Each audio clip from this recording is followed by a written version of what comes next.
Consumul de droguri și consecințele consumului au ținut iar săptămâna aceasta prima pagina ziarelor și au deschis jurnalele de știri, așa cum bine știți.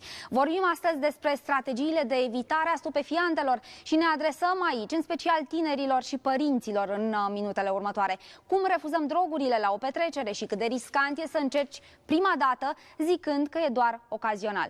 Expertul antidrog Cătălin Țone, un cercetător cu mare experiență în lupta cu traficanții, e alături de noi în această dimineață. Vă mulțumesc foarte mult! Bun găsit! Bine v-am regăsit, mulțumesc!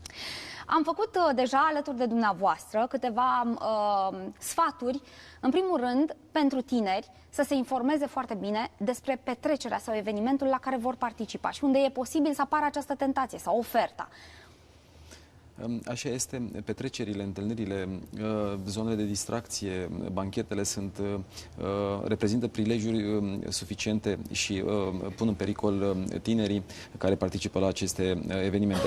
Pentru că traficanții de droguri, nu este un secret, traficanții de droguri încearcă pe cât posibil să pătrundă în aceste grupuri, să-și găsească noi clienți ca să-și mărească marja și să aibă câștiguri importante de bani. Acolo e cea mai mare probabilitate să apară. Deci la o petrecere, la un eveniment cu foarte mulți tineri. E important deci să vedem, ne-ați povestit, cine organizează evenimentul și cine va mai participa alături de noi. Este foarte important, dacă vorbim despre o petrecere organizată de un cunoscut, de un frate, de un văr, de cineva, nu știu, un coleg de clasă, lucrurile nu trebuie studiate în foarte mare detaliu, dar dacă vorbim despre o petrecere organizată de către o persoană pe care nu o cunoaștem foarte bine, de către un adolescent, de către o persoană mai mare, atunci chiar trebuie să fim atenți la anumiți pași, pentru că riscăm să ne expunem într-o situație delicată și să debutăm în consum de droguri, fie cu știință din cauza presiunii anturajului, sau putem să consumăm droguri fără să știm, și aici în special aș accentua pe drogul violului, care este un drog foarte periculos, care se dizolvă, este incolor, insipid, inodor, se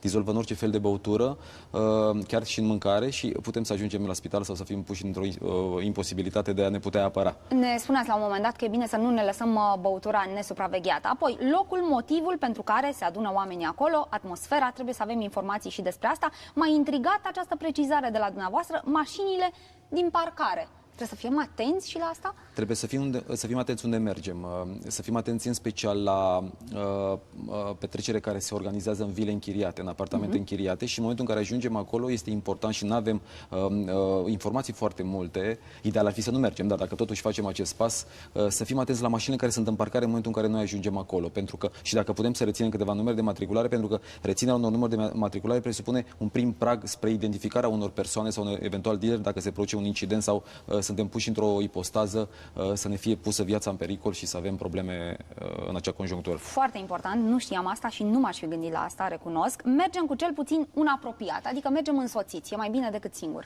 Este ideal, pentru că în momentul în care ești cu o apropiată îi poți împărtăși problemele, în momentul în care pleci la toaletă, apropiatul vorbești și rămâne undeva în zona paharelor ca să nu se administreze, așa cum spuneam, drogul violului, și să fie comunicare tot timpul și să gestionezi toate situațiile împreună. Este foarte bine să evităm, și părinții trebuie să fie foarte atenți când le permite accesul, dacă sunt adolescenți.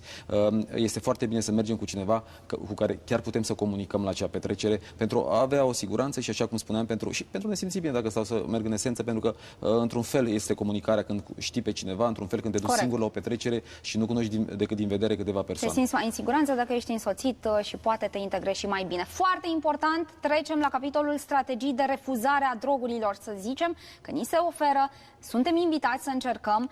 Refuz explicit, fără conflict, spuneți dumneavoastră aici. Cum reușim să facem asta ca să nu creăm o situație tensionată și să ieșim foarte prost din ea? Un lucru este foarte clar: niciodată traficanții, niciodată persoanele care ne propun să debutăm în consumul de droguri, niciodată nu o să forțeze. Adică nu au fost situații în care practic s-a administrat cuiva un joint sau un comprimat sau o linie cu forța. Presiunea anturajului este cea care creează acea conjunctură. Putem fi puși într-o ipostază în care să fim la un prag de stigmatizare în prezența mai multor persoane, și atunci trebuie să știm să fim stăpâni pe noi, în primul rând, și în al doilea rând trebuie să refuzăm, dar nu printr-un conflict, adică să credem că este o ofensă, să credem că este un atac. Este în esență un atac și o încercare de a căpăta o dependență, pentru, așa cum spuneam, pentru a avea un nou client al traficantului respectiv, dar trebuie să nu fim conflictuali și violenți, pentru că persoana care ne oferă prima doză poate fi o persoană care are o psihoză sau poate fi o persoană fie care un are răspuns un foarte puseu. agresiv. Exact, și el să răspundă sau ea să răspundă cu agresivitate și atunci să creeze o stare conflictuală care poate duce, de ce nu, chiar la omor, pentru că am văzut destul de clar dependenții în psihoze nu mai au control și pot avea o reacție care este nejustificată. De aceea trebuie să evităm acest conflict. Să fim foarte diplomați și să oferim pretexte, foarte interesant, ne-ați spus, stare de rău. Care ar mai putea fi pretexte? Nu mă simt foarte bine, nu vreau să încerc acum, mulțumesc. Da.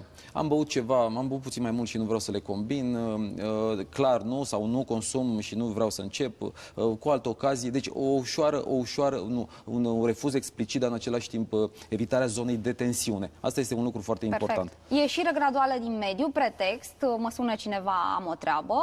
Evitarea lichidelor, alimentelor, am vorbit deja despre asta, ca să nu fie ceva despre care nu știm acolo. Cererea ajutorului dacă apar stări atipice, așadar să nu ezităm să cerem ajutorul în afară, și informarea părinților și a profesorilor. Ar trebui să fie adolescenții foarte sinceri și să ceară ajutor. Da, așa este. În momentul în care apare un element al ofertei de droguri sau al consumului de droguri, trebuie să discutăm cu părinții imediat și chiar și la petrecere să ne tragem să sunăm, pentru că părinții sunt cei care ne pot lua de acolo, iar profesorii, am adăugat această precizare, pentru că sunt situații care se creează în tabere sau în excursii și atunci, clar, profesorul supraveghetor trebuie să știe despre această situație, pentru că poate exista pericol unei supradoze, poate exista pericolul unor incidente și categorii trebuie să mergem să le spunem. Foarte scurt, pentru că mai avem 10 secunde și n-aș vrea să ratăm și acest subiect. Ce înseamnă când ne gândim că poate încercăm, poate e tentat adolescentul, am tras un fum, am făcut, e doar am vrut să văd. Acesta am vrut să văd. Cât de periculos e? Trebuie descurajat. Aproape toate tipurile de droguri creează un prag de dependență de la prima doză.